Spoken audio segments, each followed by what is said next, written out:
Price Lord. கர்த்தருடைய பரிசுத்த நாமம் மகிமைப்படுவதாக.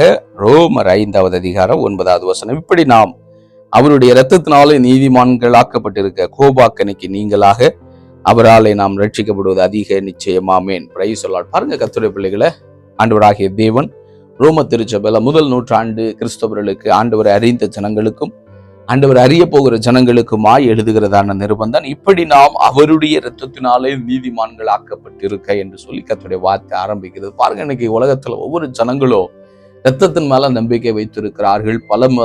பலவிதமான மத நம்பிக்கையுடைய ஜனங்கள் பலவிதமான நம்பிக்கையோடு கூட என்ன செய்யறாங்க, ஆடுகளை, மாடுகளை, காளைகளை, கோழி எல்லாவற்றையும் பலிகளை கொடுக்கிறத நீங்க பார்த்திருப்பீர்கள். ஒருவேளை இதை பார்த்து கொண்டிருக்க கூட பலி கொடுத்திருக்கலாம் ஒரு காலத்துல.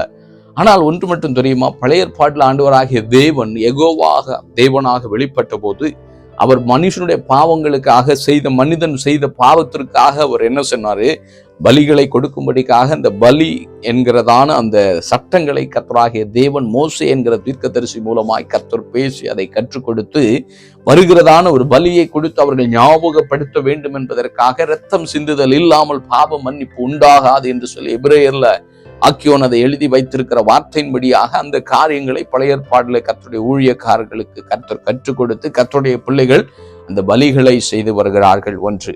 ஆனால் அந்த பலி எந்த நாள் வரைக்கும் அந்த பலி செல்லுபடியாகவும் வேலிடா இருக்கும் என்று சொன்னால், இயேசு கிறிஸ்து நிஜமாய் தேவன், அது நிழலான அந்த பலி முடிந்து நிஜமான ஒரு தேவன் வந்து உங்களுக்காக எனக்காக ஒரு பரிசுத்தமான தெய்வம் இந்த உலகத்துல வந்து ஜீவன் தருகிற வரைக்கும், அவருடைய ரத்தம் சிந்தப்படுகிற வரைக்கும் மட்டும்தான் பழைய ஏற்பாட்டுல சொல்லப்பட்டதான காளையுடைய, ஆடுகளுடைய ரத்தங்கள் உங்களுடைய என்னுடைய பாவத்துல ஒரு டெம்பரரி ரிலீஃப் கொடுக்குமே தவிர அது பெர்மனன்ட் சொல்யூஷன் இல்லை என்பதை கர்த்தருடைய வார்த்தை சொல்லித்தான் ஆண்டவர் இப்படி சொல்லுகிறார்.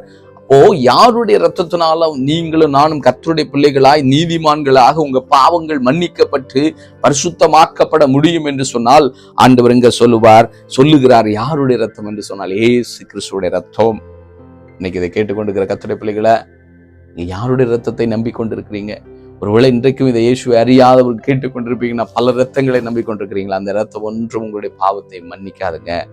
மன்னிப்பதற்கு ஒரே ரத்தம், அவர் தான் பரிசுத்தமான தெய்வம். வானத்தை பூமியை படைத்த தெய்வன் இந்த பூமியில கன்னி மரியாளுடைய தாயுடைய கற்பத்துல பரிசுத்தாவினால கணவனோடு இணையாமல் பரிசுத்தமாய் உருவாக்கப்பட்ட அந்த பிள்ளையாக இயேசு கிறிஸ்து தான் பரிசுத்தமான தெய்வம்.